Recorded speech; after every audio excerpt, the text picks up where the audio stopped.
بسم اللہ الرحمن الرحیم۔ السلام علیکم ورحمۃ اللہ وبرکاتہ۔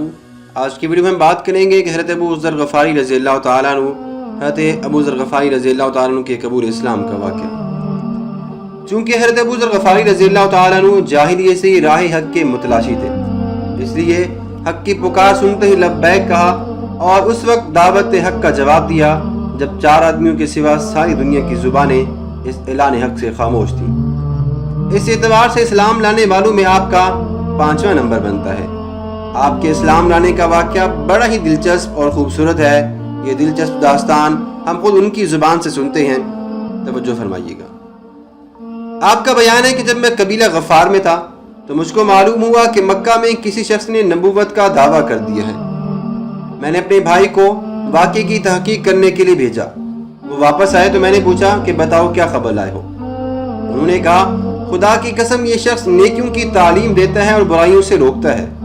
اس قدر مجمل بیان سے میری تشفی نہیں ہوئی، اس لیے میں خود سفر کا مختصر سامان لے کر مکہ چل کھڑا ہوا۔ وہاں پہنچا تو یہ دقت پیش ہے کہ میں رسول اکرم صلی اللہ علیہ وسلم کو پہچانتا بھی نہ تھا اور کسی سے پوچھنا بھی مصلحت نہ تھی، اس لیے خانہ کعبہ میں جا کر ٹھہر گیا اور آب زمزم کے پانی کے پاس پانی پینے لگا۔ کچھ دن تک میرا گزارا آب زمزم کے پانی بھی ہونے لگا۔ اتفاق سے ایک دن حضرت علی رضی اللہ تعالیٰ عنہ گزرے۔ انہوں نے پوچھا، تم مسافر معلوم ہوتے ہو؟ میں نے کہا ہاں۔ وہ مجھ کو اپنے گھر لے گئے، لیکن مجھ سے ان کی کوئی گفتگو نہیں ہوئی۔ صبح اٹھ کر میں پھر کعبہ گیا کہ لوگوں سے اپنے مقصود کا پتہ دریافت کر لوں، کیونکہ ابھی تک نبی کریم صلی اللہ علیہ وسلم کے حالات سے میں بالکل بے خبر تھا۔ اتفاق سے اگلے دن پھر کیا ہوا، حضرت علی رضی اللہ تعالیٰ عنہ گزرے اور پوچھا کہ اب تک تم کو اپنا ٹھکانہ نہیں معلوم ہوا؟ میں نے کہا نہیں۔ وہ دوبارہ مجھ کو پھر اپنے گھر لے گئے۔ اس مرتبہ انہوں نے پھر پوچھا کہ کیسے آنا ہوا۔ میں نے عرض کیا کہ میں اپنے راز کو راز ہی رکھوں تو ٹھیک ہے۔ میں نے فرمایا کہ میں یہ بات بتا نہیں سکتا۔ علی رضی اللہ تعالیٰ فرمانے لگے کہ مطمئن رہو۔ میں نے کہا کہ میں نے سنا تھا کہ یہاں کسی نے نبوت کا دعویٰ کیا ہے۔ پہلے اس کی خبر کی تصدیق اور اس شخص کے حالات دریافت کرنے کے لیے میں نے اپنے بھائی کو بھیجا تھا، مگر میرا بھائی میرے پاس واپس تو آ گیا، مگر مجھے کوئی تسلی بخش جواب اس نے نہیں دیا، اس لیے اب میں خود اس بات کی تحقیق کرنے کے لیے آیا ہوں۔ حضرت علی رضی اللہ تعالیٰ نے فرمایا کہ تم نے نیکی کا راستہ پا لیا ہے، سیدھا میرے ساتھ چلے آؤ۔ جس مکان میں جاؤں تم بھی میرے ساتھ چلے آنا۔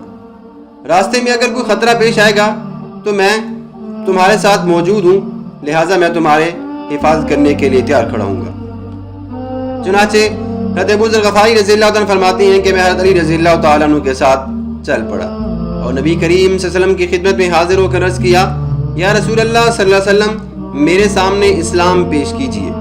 آپ نے اسلام پیش کیا اور میں اسلام کی عقیدت مندوں میں شامل ہو گیا۔ قبول اسلام کے بعد آپ نے فرمایا، نبی کریم صلی اللہ علیہ وسلم نے فرمایا، اے ابو ذر، ابھی تم اپنے اس ایمان کو، اسلام کو پوشیدہ رکھو اور اپنے گھر کو واپس چلے جاؤ، میرے ظہور کے بعد واپس آ دینا۔ میں نے قسم کھا کر کہا کہ میں اسلام کو چھپا نہیں سکتا، ابھی لوگوں کے سامنے پکار کر اعلان کروں گا۔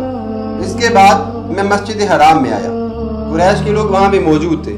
میں نے کہا، اے قریش کے لوگوں سنو ذرا، اشہد ان لا الہ الا اللہ وحدہ لا شریک لہ واشہد ان محمدا عبدہ ورسولہ۔ لوگوں نے کہا، اٹھو اور اس بے دین کی خبر لو۔ لوگ اٹھے اور مجھے اس قدر مارا کہ شاید میں مر جاتا، لیکن حضرت عباس رضی اللہ تعالیٰ عنہ نے مجھے آ کے بچا لیا۔ انہوں نے مجھے جھک کر دیکھا، قریش کی طرف پلٹ کر بولے، برباد ہو تم لوگ غفار کے ایک آدمی کو مار رہے ہو، حالانکہ تمہاری تجارت گاہ اور گزرگاہ غفار ہی سے ہو کر جاتی ہے۔ اس پر لوگوں نے مجھے چھوڑ کر دیا۔